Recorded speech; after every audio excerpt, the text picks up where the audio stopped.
যুক্তরাষ্ট্রের মিনিয়াপোলিসে আবারও গুলিতে একজন মার্কিন নাগরিকের মৃত্যুর পর ফেডারেল অভিবাসন কর্মকর্তাদের অভিযানের বিরুদ্ধে বিক্ষোভ করছে সেখানকার মানুষ।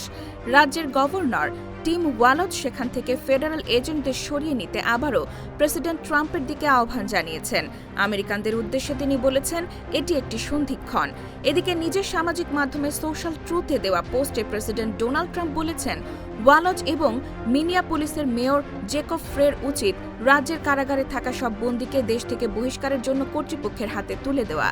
ওদিকে শনিবার অ্যালেক্স পেট্রির হত্যাকাণ্ডের পর এ ঘটনা আগ মুহূর্তে যা ঘটেছে তা নিয়ে ভিন্ন ভিন্ন বক্তব্য পাওয়া যাচ্ছে রাজ্য ও ফেডারেল কর্মকর্তাদের দিক থেকে।